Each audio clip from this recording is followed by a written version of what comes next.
Welcome to the Kickstart Your Edge Play to Win Leadership Podcast, where we've flipped the script with our groundbreaking modus operandi to bring you real, relevant, and relatable tactics and techniques to master your own play to win mindset. Talk about a superpower. It's time to iron your cape. What we know for sure is what got you here won't get you there. You can't see the spinach in your own teeth. And finally, hang on, because this one is really deep.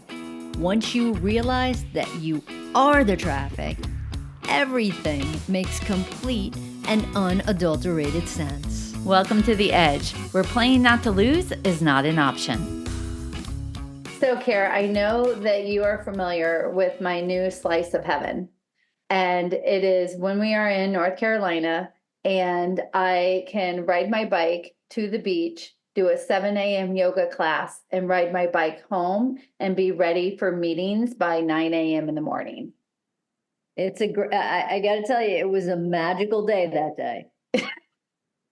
You just disclosed that it's not really a habit yet, but it is on the calendar for next week. So here's what's interesting, though. So when I was on that day that I was in the yoga class, I was doing the stretch, and I am not super versed with yoga. Pretty much I've done maybe 3 classes in my entire life, and then I have the Apple Fitness watch, Apple Fitness program on your watch that I could do like a 5 or 10 minute yoga session.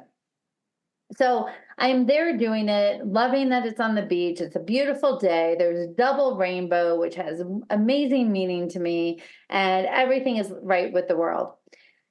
And while I'm in a pose of something, I don't know which pose it was, I thought to myself, I can't wait until I get really good at yoga. Right? So I'm in yoga, anticipating being really good at yoga on a different day. It was really interesting to think about, because what I realized is, what is that about? What if I had just said, I am getting really good at yoga right now? So I realized that happens a lot of times. I can't wait to be better at golf. I can't wait to be better at yoga. I can't wait to get into a regular routine. I can't wait, fill in the blank. When the reality is, I need to be in the moment, focusing on what I'm achieving right in that moment. I don't have to wait to get better at yoga. I could just get better right now. So I had this interesting moment, and these are the things that happen with double rainbow beach days, right? And so I thought I'd talk about that with you, Kara, on just how often we're thinking of the future when we could be applying it now. And it's funny, because if you think about now versus thinking about getting better then, like, is it almost counterproductive?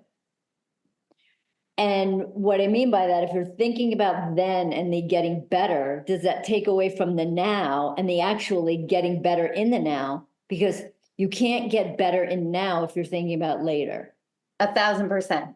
You nailed it, right? Because so let's just say I happen to be doing like a downward dog, and I'm thinking about getting better. If I was like, how do I improve this stretch right now? How do I adjust my hand now? How do I shift my weight now? How do I, things that you do to get better? And if I was to be there to be like, I am doing this now, and I am tweaking this now, there's so much power with the I'm waiting. I can't wait to, as you said, Kara, it's counterintuitive, and I'm not appreciating what I'm doing now. How many times can we say now in a sentence? But go ahead. Well, all it's making me think about now is that candy, now and later. Right? Eat some now, save some for later. Yeah, I never did save some for later. That does not surprise me. Maybe if you brought that philosophy to your yoga, maybe we found the secret ingredient right there. It's no moderation. All you need to do is you need to treat yoga like candy. Yes. Have it all now. I love it. But it is kind of interesting. So do you have any area of your life that sometimes you're like, it'll be great then as opposed to what you could be doing right now? Oh my gosh, how about yesterday playing golf? Right? That one shot that I was just like, I'm in the back of my backswing and I'm like, oh, my arm's a little off, and I changed it right then and I hit the ball into the woods. Right? So it's the in now, but kind of like almost, I don't know, that's not the time to focus on, like, you don't want to fix something exactly while you're in it. It would have been like, okay, stop, take a step back, and then be in it. Because trying to actually, maybe maybe this is the opposite now that I'm saying it. Jen. No, I got it, right? So what happened was you're in the middle of a swing, you made an adjustment to fix it now. And in fairness, the way you're describing it is that was a mistake. Totally.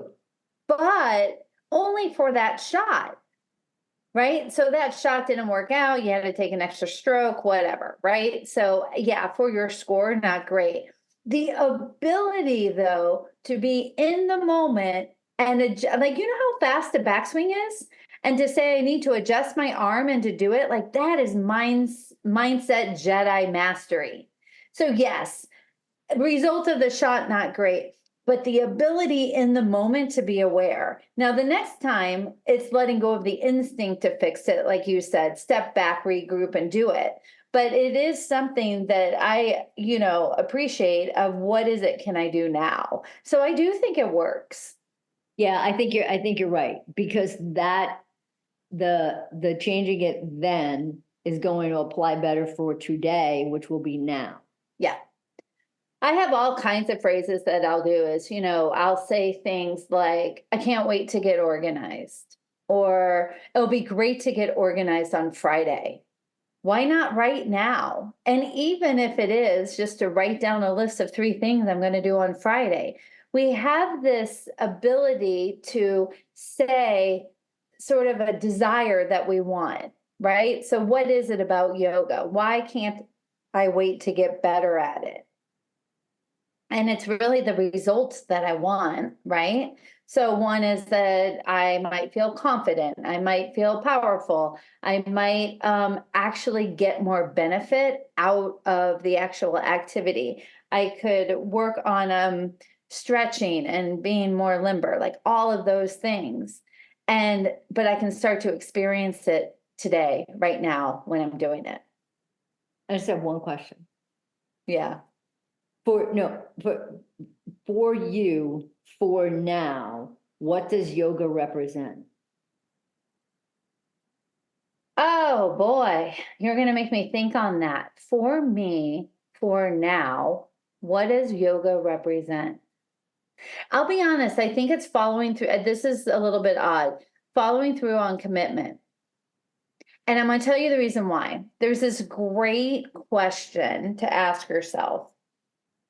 And it's imagine yourself, and we've maybe have shared this before, but imagine yourself, 30 years from now.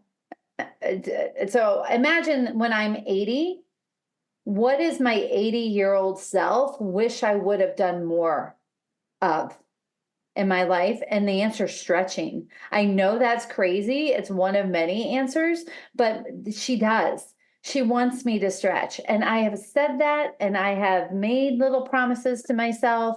And I say it's so important for me to get limber. And I think yoga is walking my talk, being committed, following through on actions. For now, that's, I think, what it means to me. Okay. All right, good. Let's rock out those commitments. All right. Namaste. Thanks for listening to the Kickstart Your Edge Play to Win Leadership Podcast. Craving more? Of course you are. Check out our website at kickstartyouredge.com, where we fire you up, fan the flames of your competitive edge culture, and ignite your tenacious pursuit of an all-out play to win mindset.